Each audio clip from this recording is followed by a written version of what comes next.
What's up guys, welcome to my MateBook D15 review. Today's video is going to be the quick one because I dropped the laptop before I even started shooting the video. So now I have to work as a waiter and go wash dishes to pay for this thing.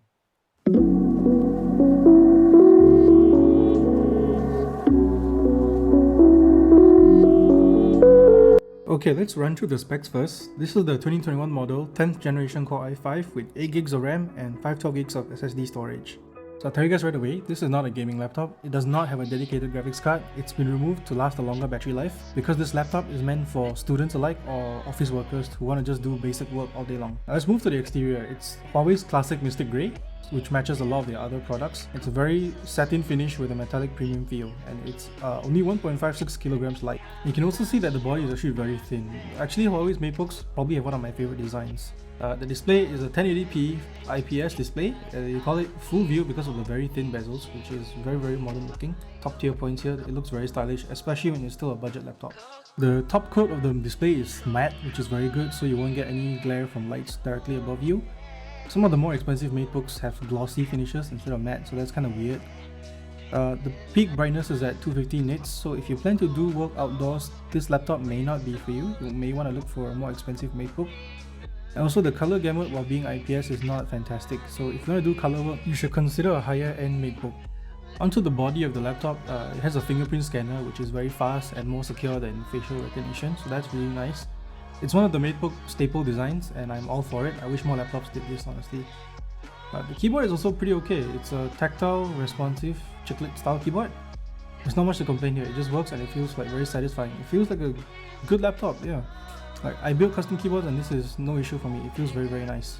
Oh yeah, and the bezels on the display was so thin, the webcam actually moved onto the keyboard. This is not new to the MateBook, however. The angle is really unflattering, but it makes up for it in privacy advantages.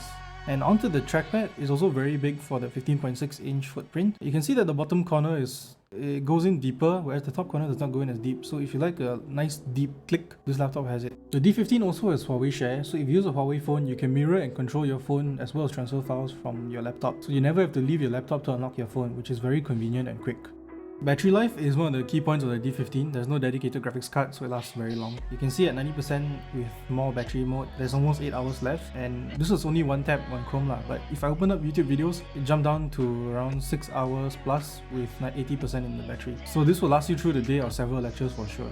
And port-wise, this is actually better than the high-end MateBooks. There's a headphone jack, 2 USB Type-A's on the right, a Type-C charging as well as data transfer, a USB 3 and a full-size HDMI for stuff like projectors and presentations, which a lot of students will probably need.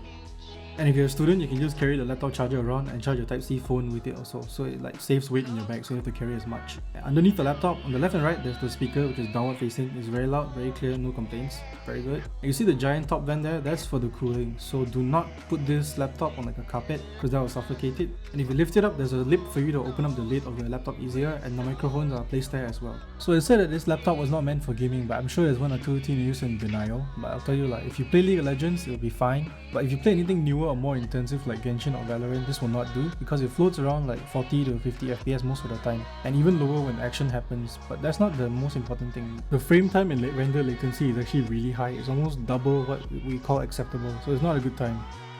So who is this laptop for? I think this is for one of those people who have a very powerful desktop at home for their 3D work or rendering and gaming, and they want a supplementary laptop to bring to school or work during the daytime. I think that this is a very good option because of the very big screen, it's a very stylish design, and the battery lasts very long. As well as Type-C charging, so chances are you can just bring your laptop charger and charge your phone and your laptop, so you have to carry less. So lastly, I want to thank Huawei for letting us review this, and also apologize for dropping the laptop. I'll be more careful in the future and I hope that this never happens again. That's all from me. Bye!